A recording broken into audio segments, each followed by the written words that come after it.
Only people don't know how to make ton cornmeal, that is Jamaica version. See, getting other names like polenta and all them things, you understand? But we call it the good old ton cornmeal. So these are just basically some of my ingredients them what I got add. Yeah, so I just get them together and show you exactly what I go on, right? So stay with me. This is sugar. Normally I use brown sugar. Well, you know white sugar I get up here, so I'm going to work with them I got. You see it? Yeah. Well, as you guys can see, I already washed my season. I put in it. And I use 1 cup of the mixed veg. Add a little bit of water. Yeah, so just get down into it. You understand? So I know so I had the time. I cut up the scallion now, you understand? Some people use like all peas. Yeah, some people do like whether the rice and peas. Yeah man, some people do things like that, but me don't want peas over like that. Not that I'm a vegetarian or a vegetable lover like that either. So therefore I'm just using 1 cup. You understand? Of the mixed veg.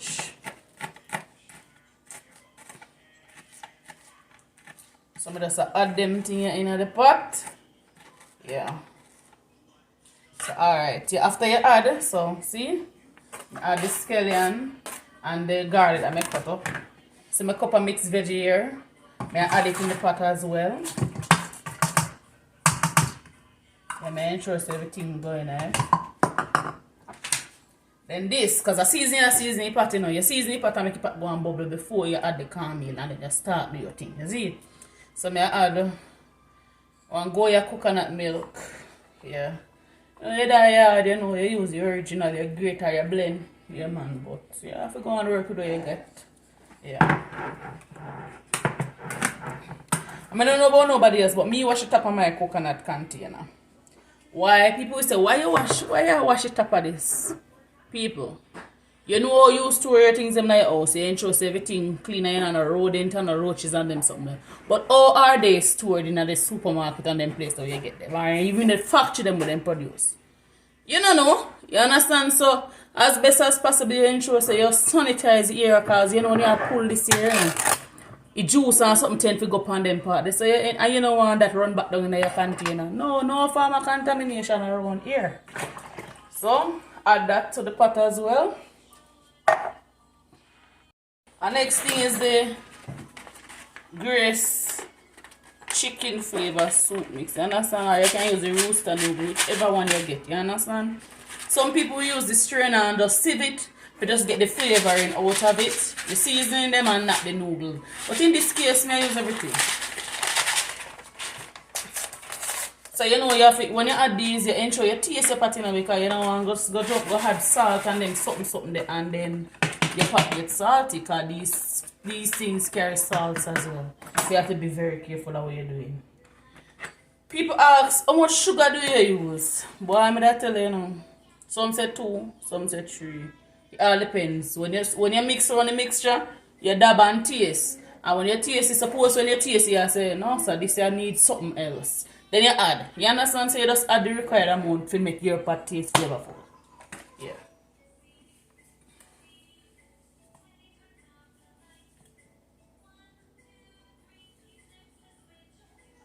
You understand? So alright. And then you add the butter.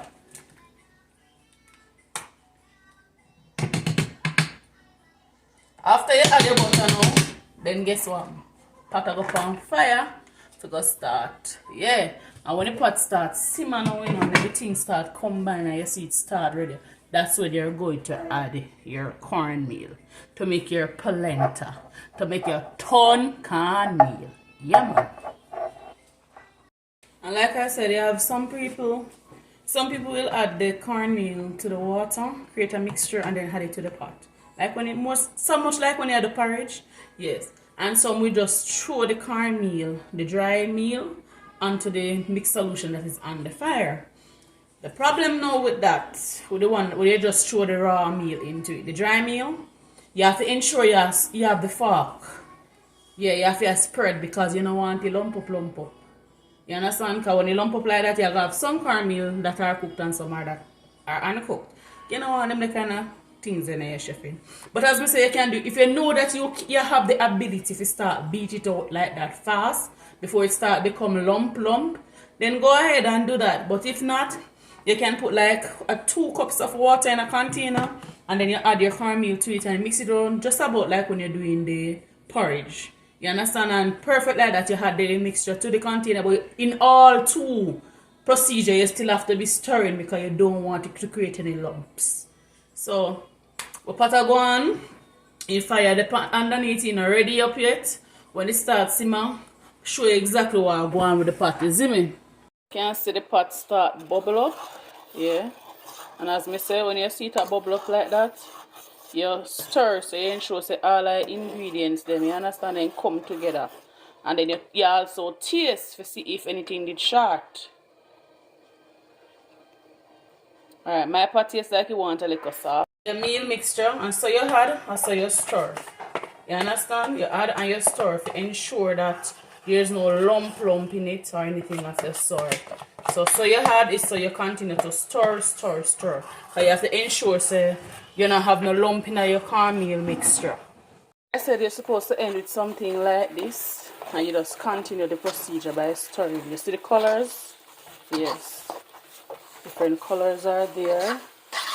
And as I said before, persons could have do the routine by adding the dry meal, you know, onto it. You understand? It's just that they have to ensure they work a little faster to stir it out. You understand? You have to ensure continuity with the stirring. Yes, man. And look at it, see? You can see it coming together and it start get gummy, start holding on to the fork. Because you have to continuously stir it. That's why people call it ton cornmeal, because you stir, so them call it stir the turning. Because you turn your hand around. Yes. You continue to make this go and soak, you turn down, you adjust your temperature on your stove and make it go and soak. You have persons we do this and you have others we just, after them get it to this level, then put it in the oven.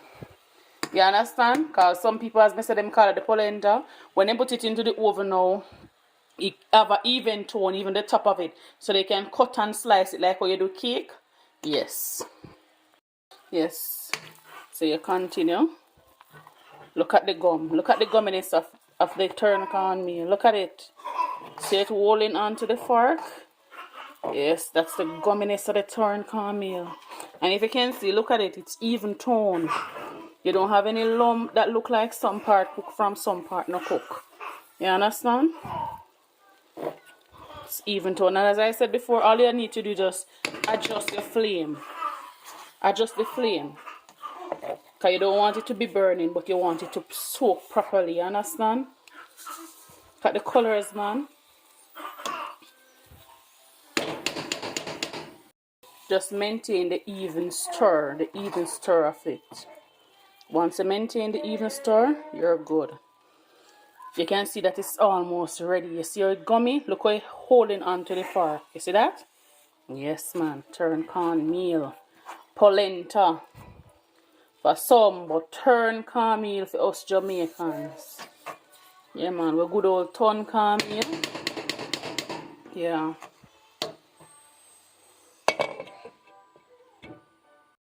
And this is served.